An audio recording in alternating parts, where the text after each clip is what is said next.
What is going on, guys? We are back with the Residual Earners Podcast, episode 27. We have a very special guest today. I'm Jordan. I'm Presley. And we are going to let Presley tell us about our guest on the channel today. Well, we are blessed and highly favored. We got one of our top money earners. And this episode of Residual Earners is going to cover how to be a success in network marketing. I mean, that's really going to be our topic, and we couldn't have a better guy to be here. Top money earner, Mr. Alex Rodriguez. Hey, Presley. Hey, Jordan. Good to be here.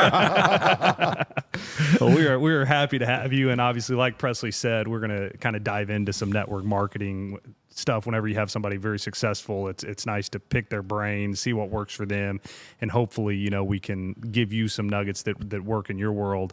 Like always, guys, please go down in the comments, let us know what you think. Subscribe to the channel, hit that little bell for us. We are trying hard to put out content every single week that's quality, that brings value into your lives, and today will be no different. It is going to be a fun time, and I'm going to challenge you to get something to take a couple of notes on because there's going to be nuggets flying around everywhere. Alex, obviously, you and I have been buddies for, 12 years now. It seems like a long time. I didn't have as much gray hair as I do now, but I'm still here. That's a good thing. But tell everybody, a little about you, a little about your family. How did you get into networking? Well, sometimes people are looking for an opportunity, but sometimes the opportunity finds you. My two brothers, someone that I love and respect, they were the one that approached me. I was in the restaurant industry for over 20 years when they approached me and they just say, the brother talk, hey, bro, we need to get smarter, and we need to find a way to make income even though if we're not there. Because, this is funny, but it's true. They told me, we are hardworking people, but we are getting older, and we're not going to be able to work hard forever. And it's that kind of thing that makes sense, and you go, yeah. So that's when I decided to be part of network marketing. I love it. And what did you say about the barbecue business? I love it how you word that. Yeah, I was there for 20 years, minding my own barbecue business, selling ribs, chicken, baked potatoes. That was my gig. And but it just made sense because the industry that we're part of, everybody is a potential customer. Everybody's using already the services, so I say, why not? Yeah, and I love it when we're doing live meetings. Alex will go, what is it on Monday, Wednesday, Friday? You're Alejandro, and which one? What's the word on that one? I love it. Right. My real name is Alejandro, but if I'm presented as Alejandro, I have to speak Spanish. Right. So I just pick the days, and Alex will be English. So. No worries. So since we're doing this in English today, you'll be Alex. Is that right? Alex Not Rodriguez. Alejandro. That's right. Well, hey, tell people also, how many family members do you guys have doing this business now? Over 40 members of our family, including our mom, cousins, our children are part of the industry as well. So, yeah. It's pretty crazy, huh? Every time he says that, I go, man, I'm slacking because I don't have that many. I got a few family members, but I don't have 40 some odd. I know that much. Hey, tell folks, we're just going to, just be basic on how to be successful at this like you have. Everybody's going to be out there wanting to be like Alex Rodriguez. But tell folks, whatever company you're with, should you be your own best customer? Absolutely. You got to be product of the product. Number one, there's so many reasons why you have to do it. You have to know the process, how it works. You have to try for yourself. And when you do that, it becomes so easy because you're not going to be selling. You're going to be sharing something that you're already using. And when people ask you a question, how does it work? Do you recommend it? Of course, I'm been a customer for months, for years. So that just takes pressure away from you, being your own best customer. Well, yeah, and you're saving money, but you also at least with most companies, I know with ours, you get a commission back also. So you get a good deal, and you're making money on yourself, and you're like Alex says, you're a product of the product. You can talk with passion about it because you like it. I mean, it makes it so easy. If I'm trying to get Alex to buy something I have, and he says, "Well, how do you like it?" and I go, "Oh, I don't use it." I mean, what are the odds of you getting that sale then? You're not, no. I mean, it's just not going to happen. But I think whatever company you're with, you want to use the services. You want to be your own best customer. I mean, you need to count on yourself more than anybody else and get everything that makes sense for you to get. I just think that's just common sense. If I had a carpet company, I'm not going to run to the carpet company down the street and buy my carpet if I want to carpet one of my rooms. So it's just a common sense things that you want to be your own best customer. All right. What about plugging into things? I know our company just had a big convention in Cleveland that we were at, but how important is it for people to plug into local meetings, Zooms, conventions, national conventions, whatever, Alex? Well, I mean, the more events that you attend, the more knowledge that you have. You're going to hear people, you're going to learn from there what they're doing. You're going to be updated on all the new services, the new compensation plan, whatever. It's like this. If you go to the events, you're going to be ahead of the people that didn't go to the event already for months. That's the advantage. And sometimes the event needs you, and other times you need to go to the event to get energized, because that's what's going to happen there. And then you're going to network with people that perhaps came from the same industry as you did, and it's just a lot of knowledge at the event. You know, and I always throw this out there that I have been blessed to speak at Eric Worre's events and a bunch of different events that have multiple companies there, lots of companies. When I'm talking to those leaders, I have not found one leader of any company that doesn't attend the big events. So to me, that's kind of a clue to success, that if the top money earners are getting to the big events, then by golly, we need to be at the big events. Tell me this.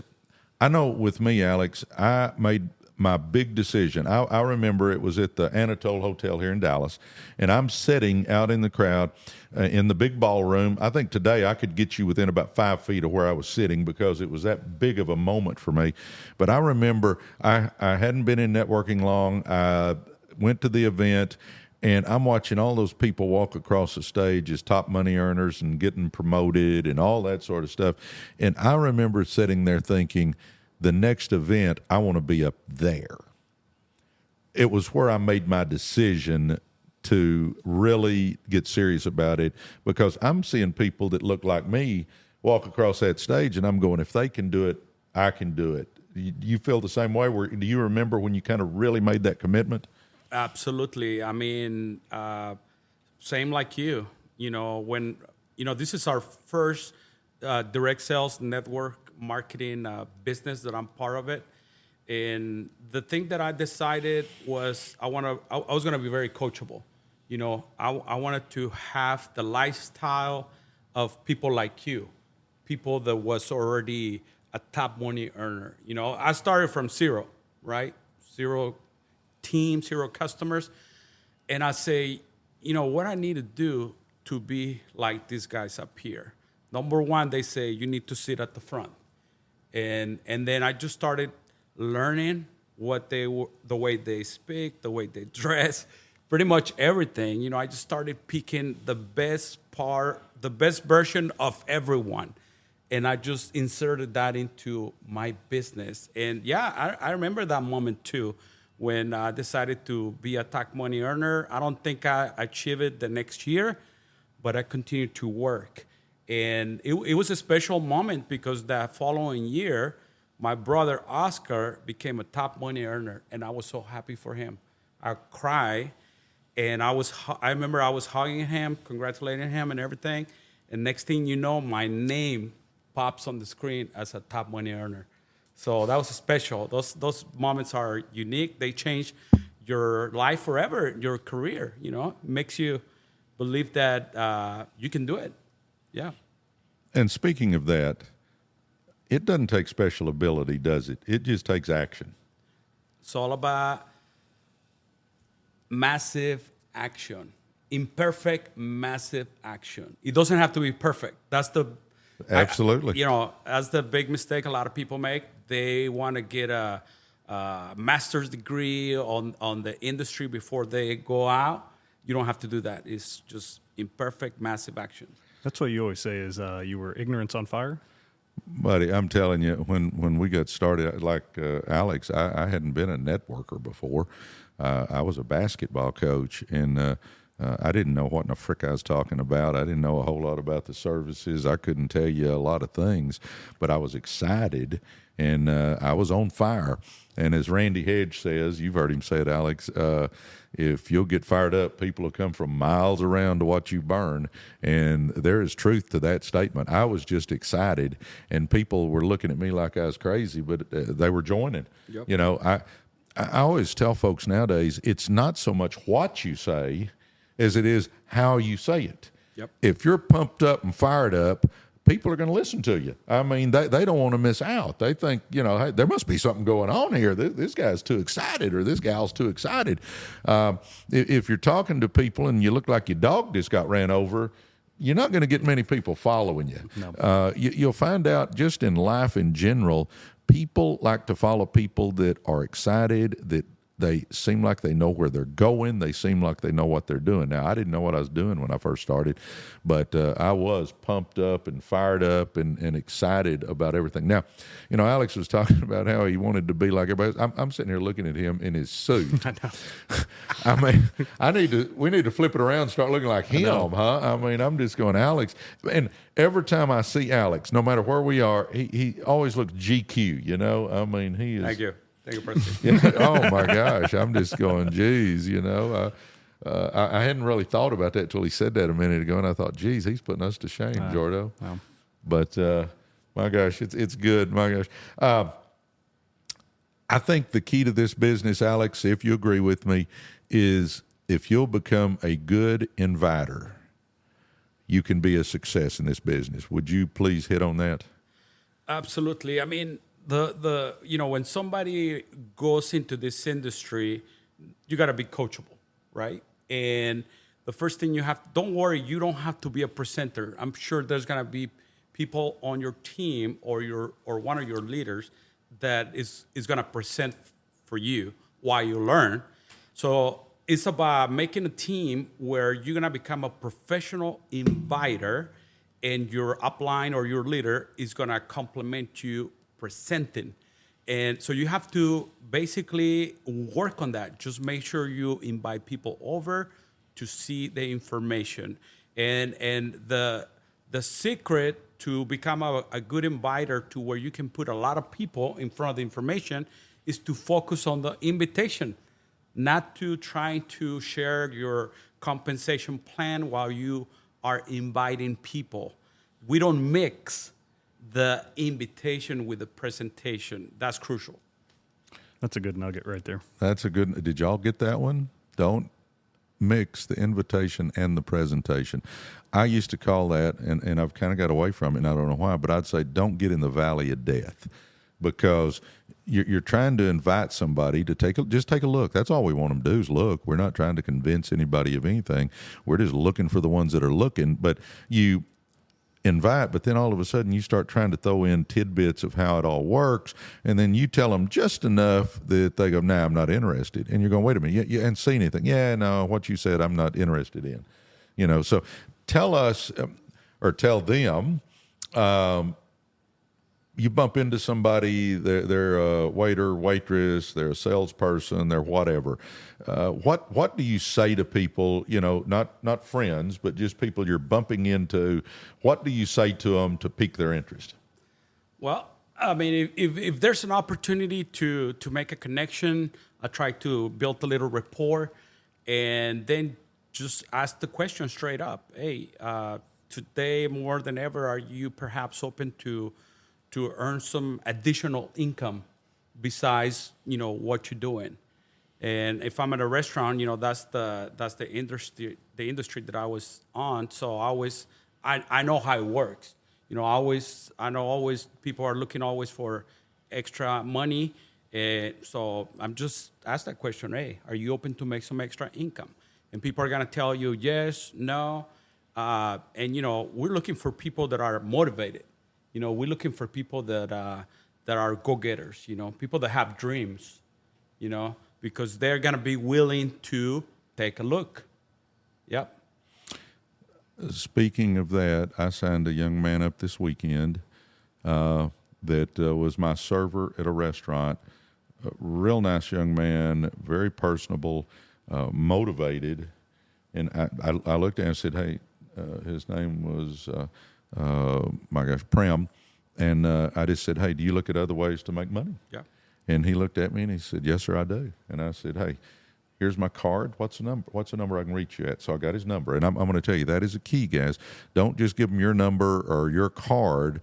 I handed him my card. And if I hadn't had a card, I'd have said, hey, you got your phone, put my number in there. But I give them my number. And then since I've given them my number, they kind of feel a little obligated when you ask to give them, they'll give you their number. So I said, hey, here's my card. By the way, what's your number so I can holler at you and we'll set up an appointment? And he gave me his number, and I called him. And, it was Friday, Alex, and I fight procrastination. I mean, I have to fight procrastination. I mean, I get stuff done, but a lot of times I'll put it off. So it was Friday, and I thought I should call Prem. And I thought, oh, it's Friday. And I thought, what do you mean it's Friday? Okay, it's Friday. I'm going to call him. So I called him. I said, hey, you got any time to hook up? And he goes, yes. I said, hey, why don't you come over to my house? I said, I got time. I can show you what we got going on. And the young man came to the house. I signed him up at my kitchen table. I almost put it off thinking, it's Friday night. He's probably got something going on or whatever. I'm big now, Alex, into the power of now. I try to think, let's do it now. If I need to make a phone call, do it now. If I need to send a text, do it now. If I need to craft an email, do it now. If I need to set an appointment, do it now. I'm trying to get myself, we're all a work in progress, but I'm trying to do it myself where if I think of something, like Jordan and I wanted to call the CPA, and he said something about calling the CPA, and I said, hey, let's do it now. It's like I'm trying to do that in every area of my life is let's do it now. But anyway, I'm off my story. But he came over. I signed him up, and I think he's going to be good. He was on the training on Saturday morning, and it seems to be going good. He got on last night and to the Zooms, and you just never know. But all I did was say, do you look at other ways to make money? Yep. And the Mark Dean story, I always tell Mark Dean's story because I think this is so powerful, in that Sarah Beth was buying a car. That's Jordan's sister. And I went with her. She bought the car. We negotiated back and forth and all that. And at the end, again, I just said, hey, do you look at other ways to make money? And he said, yes. I said, have you had lunch? No. Let's run to Jason's Deli. I took him to Jason's Deli, showed him a presentation. And he gets in, and Mark Dean, he's put in over 100,000 business partners, 100,000 reps, and obviously, made me a bunch of money. And again, all I did was say, do you look at other ways to make money? This isn't a hard business, guys. Do you have any other, like if you're calling a family member, what do you say? Do you change it up if it's a good friend? How do you invite, like if it's a good friend of yours? Well, if it's a good friend of mine, I just tell them, hey, look, we need to get together. Me and the family are taking advantage of this opportunity, and I want for you to see the information. I don't want for you to later on say, hey, how come you didn't share this with me, right? Right. So, when you have the trust with a family member or a close friend, don't just be you and just tell them straight up, hey, I don't want for you to do it. I want for you to see it. Because, see, the fact of somebody seeing it and hearing it, it makes you feel good. It makes sense. And that's when people can make an informed decision. So, yeah, that's all I did. Yeah. I know when I was getting going and I'm talking to my good buddies, or close family members, I basically just said, hey, get your butt over here to the house. I got something I want you to look at. There's a few people in your life that you can just say, get your butt over here. I mean, obviously you can't do that with everybody, but your good buddies, your close family members, people that you're really close to, you can do that. And it my gosh, it's just it's something that Alex said it. We're not trying to convince you to do anything. We're just looking for the ones that are looking. But I push people to look, Alex. Right. I mean, hey, if you look and tell me it's not for you, I'll never say another word. But at least look. And I always get the question, well, why do you push them to look if they don't even want to look? Because about half the people I've signed up didn't want to look, but when they saw what we had, they ended up getting in. Jordo, you partake in residual income. I mean, give us your thoughts on any of this stuff that we're talking about. I'm just taking it in right now. I'm just enjoying the conversation and hearing what y'all have to say. Obviously, this is fun to be able to sit down and just have good communication. Well, for you guys, if you don't know, and I don't know if we've talked about it or not on previous podcasts, but Jordan's pretty successful in this business too. He has multiple streams of income, so it's good. All right, Alex. There's layers of success, and I think my success would be down here compared, but there's a little bit there. You got some success, brother. I mean, I promise you. Making a list, Alex. Tell people how to make a list. Put everybody down. Don't prejudge anybody. Just start making your list, and then you can classify them by people that are positive, people that are motivated. We know who is a go-getter, and then don't prejudge anybody, because the people that you think are not going to do it, like you say, they're going to do it. And the people that you're sure they're going to do it, it might not be the right time for them.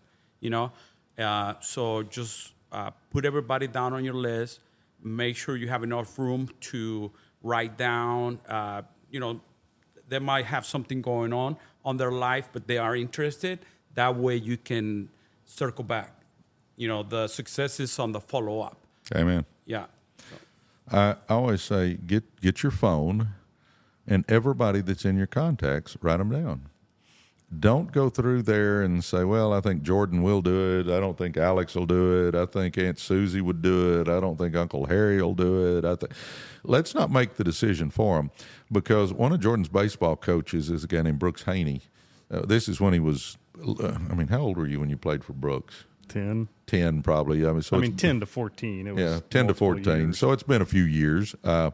But Brooks ended up getting in the business, and successful dentist, by the way. Successful dentist. I mean, he's the dentist that the dentist went to, okay? That's how successful, on magazine covers and all that. And I remember going, Brooks, why are you doing this?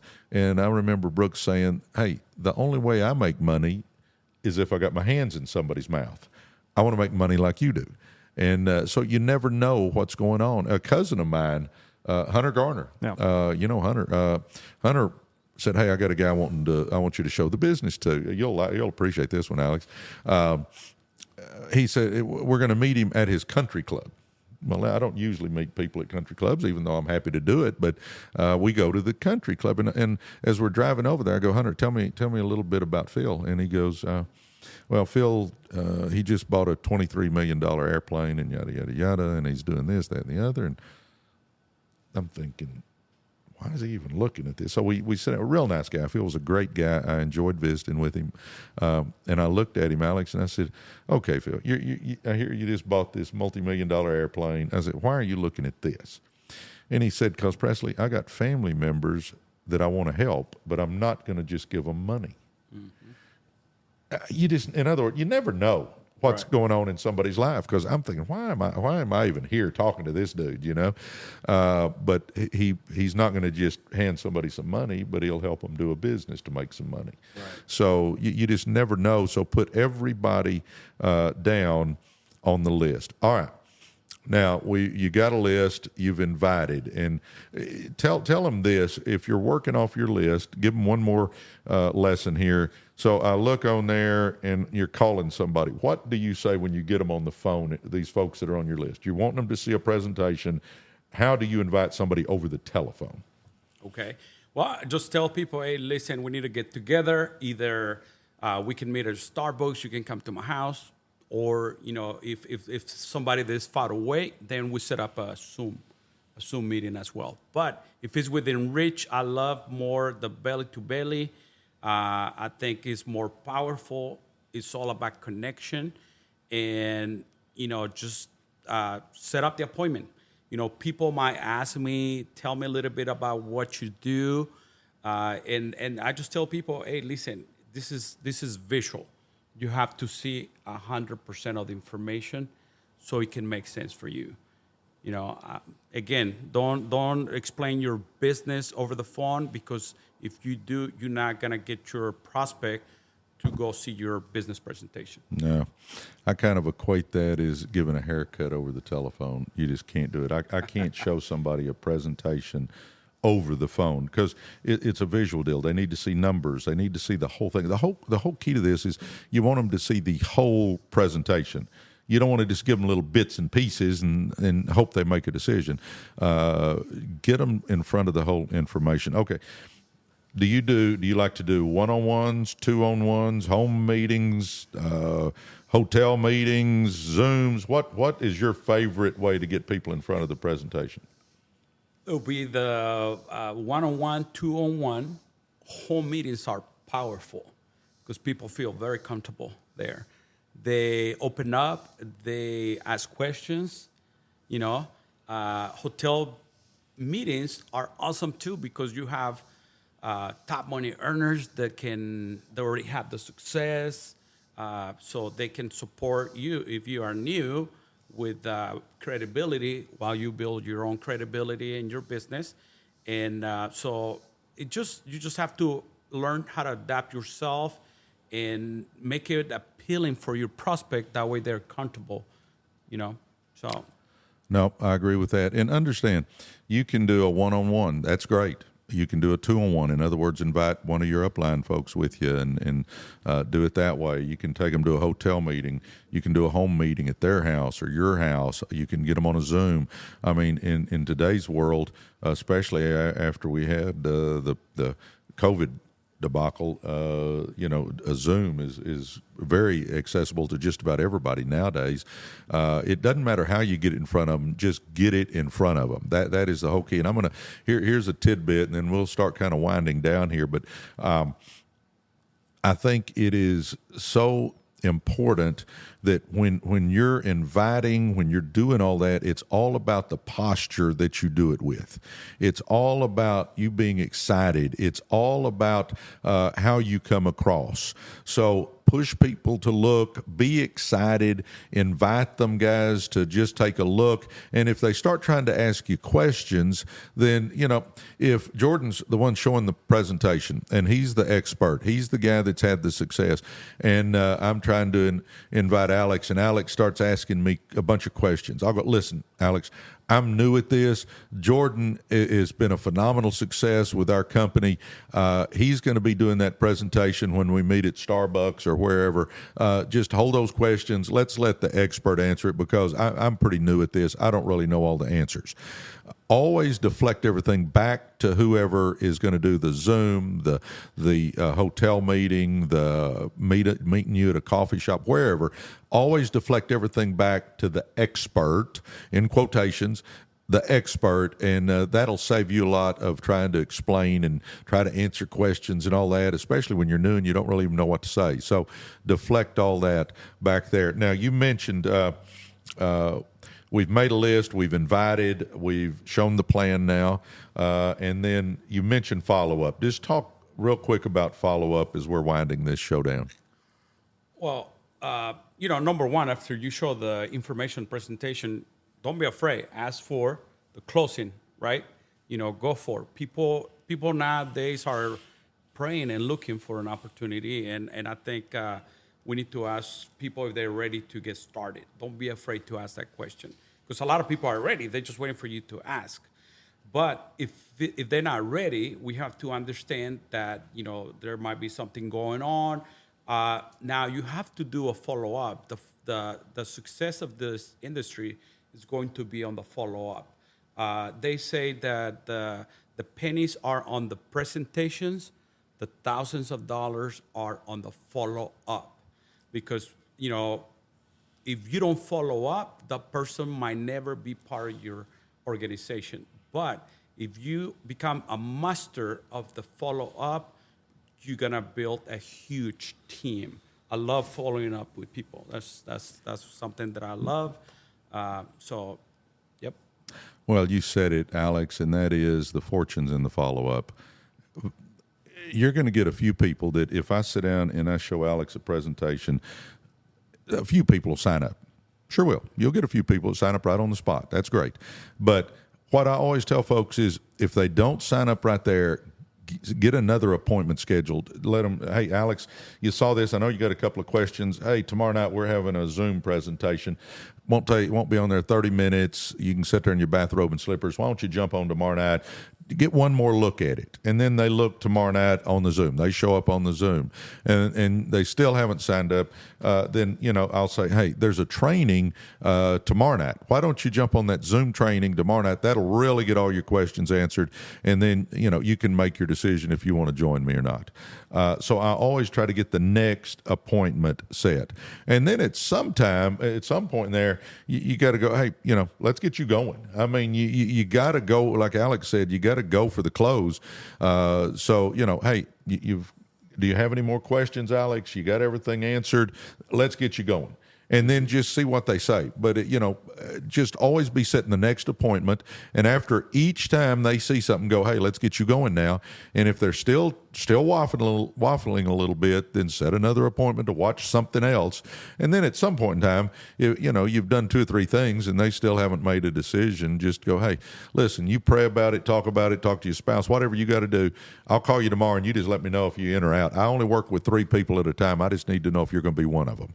So, I don't ever beg anybody. I learned a long time ago, if you're begging them, you're probably going to have to beg them to do everything. You just want to show them what we've got, and then, if anything, take it away from them. Because if you start pulling it back, then you're going to get a lot of people by just pulling it back because they don't want to miss out. They don't want to be left behind. I think that is such a key. I think so many people try to sell what they got. They try to just shove it on people. No, you just take it back. Hey, if you're not interested, that's fine.